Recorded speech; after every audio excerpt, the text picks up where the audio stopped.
साथीहरू, आज हामी बुद्धचोक दोकानबाट डाइरेक्ट यहाँ रत्न पार्क घुम्न आएको छु। यसो हल्का यहाँनिर डिजाइनहरू के छ म देखाउँछु। अब हेर्नुहोस्, चाहिँ बाँसबाट बनेको ऋषि हो। सबै यो बाँसको प्रकारको सामानहरू है। ल बाँसबाट बनेको यो रट्ट, यो बाँसको ऋषि भयो, बाँसको हाँस, यो पनि हाँसहरू होइन। यहाँ चाहिँ टाउको छिनेको रहेछ। यो पनि हाँस, हाँसको टाउको चाहिँ यहाँ राखेको रहेछ होइन। यो डाइनोसर है, डाइनोसरको एउटा खुट्टा नि गएछ। यो चाहिँ के भन्छ, पुच्छर है। यो चाहिँ पुच्छर हो। पुच्छर यहाँ पछाडि यहाँको जोड्ने बाँसको यो सबै यो केको बनाएको हो। यो काठको बाँसकोहरूको यस्तो दामी दामी डिजाइन बनाएको छ। यहाँ छ यस्तो फेरि। अब अर्को तर्फ जाँदा उता पल्लोपट्टि यहाँ बुद्धहरू छ है। बुद्धको यस्तो दामी चित्र छ। यता आउनु न। अब यहाँ चाहिँ गेटमा चाहिँ खतरा बाँदरको चित्र रहेछ। यहाँ बाँदर छ है। हेर्नुहोस् बाँदर, यो बाल यतै हेरिरहेको छ मजाले। यहाँ यता फोटोहरू छ, अहिले म देखाउँछु। घुम्ने ठाउँ है, रमाइलो छ है। आउनु है तपाईँहरू नि घुम्न। यहाँ यस्तो दामी छ नि घुम्न। यो चाहिँ डाइनोसर, यो धेरै वर्ष पुरानो बनाएर राखेको हो, बाँसको बनाएको। यो मुनि चाहिँ इँटा हालेर ढलाइ गरेर टक्क राखेर सिमेन्टी र बाँसहरू के मिसाएर बनाएको है। यो चाहिँ हेर्नुहुन्छ यस्तो दामी बनाएको छ। डाइनोसर हेर्दा नि खतरा छ। यो चाहिँ बुद्ध भगवान् है। बुद्ध भगवान् झारले पुरै पुरिसक्नु भएको छ, तर धेरै पुरानो है यो। यहाँ चाहिँ बाघको चित्रहरू छ। मुख पनि बनाउनु भएको रहेछ, खतरा शिवजी सबै भगवान्हरू राख्नुभएको रहेछ। यहाँ भित्र चाहिँ के छ हेर्दिमै छु। जस्ट फुलहरू मात्र रहेछ, बिरुवाहरू, अरू केही छैन होइन। यताहरू यो चाहिँ बाँसबाट बनाएको है। यो हेर्नु सक्नुहुन्छ, बाँसबाट सूर्यको प्रकार रहेछ। सूर्य जस्तो बनाएको रहेछ होइन।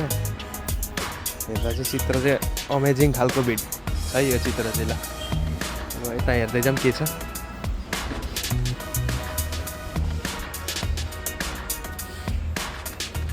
एउटा भाँचेको हात रहेछ हाम्रो पत्लुको, अर्को पनि भाँचिसकेको रहेछ। पत्लु बनाएको रहेछ। यहाँ चाहिँ टक्कसँग बस्ने ठाउँ रहेछ। यहाँ टक्क पछाडि घाँस लगाएर चट्ट मारेको। यहाँ मोटु पनि रहेछ। यहाँ मोटु धेरै पुरानो है यो चाहिँ। यहाँ घुम्ने ठाउँ रमाइलो छ। यता बस्ने ठाउँहरू छ होइन। टक्कसँगले एउटा कटेजहरू हो यो बस्ने ठाउँ। बसेर टक्क खाने ठाउँ छ यहाँभित्र। यो भयो बस्ने ठाउँ। यिनीहरू सबै सहरमा बस्ने ठाउँहरू। बस्ने ठाउँ चाहिँ यस्तो छ है। मिठै ठाउँ चाहिँ टक्क बस्ने, सट्ट यहाँ अर्डर गरेर माग्ने खाने होइन। यता हेरौँ, यो सबै त्यस्तै है ठाउँहरू, कटेजहरू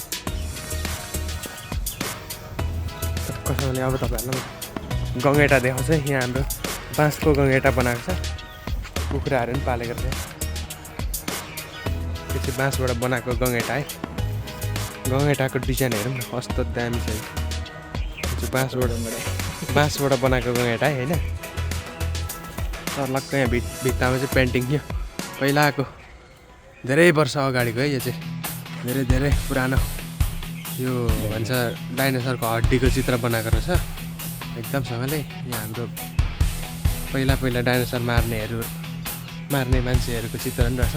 डाइनोसर मार्ने सबभन्दा सुरुको मान्छेहरू होइन। यो चाहिँ डाइनोसरको जिउ है, टाँसेर एकदम खतरा। सबै बाँसबाट बनाएको आइटम पेन्टिङ गरेर कसैले यहाँ पराउँछ है। हाम्रो डाइनोसर चाहिँ खतरै छ। यहाँ बसेर खाने ठाउँहरू छ यस्तो दामी। तान्छ बसेर खाने ठाउँ दामी छ। सबै दामी ठाउँ छ। यहाँ सट्ट घुम्ने आउने सरर। अब निक्लिँदैछौँ हामीले। सट्ट यहाँ आँखा छ। यहाँ हेर्न सक्नुहुन्छ। यहाँ तपाईँहरू आउनु भने स्पेसल खाने आइटमहरू एकदम राम्रो छ है।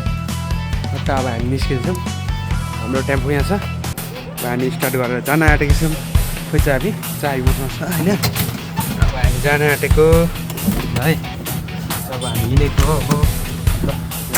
भयो अब भित्र जान आँटेको है हामी। अब दोकान जाने ल।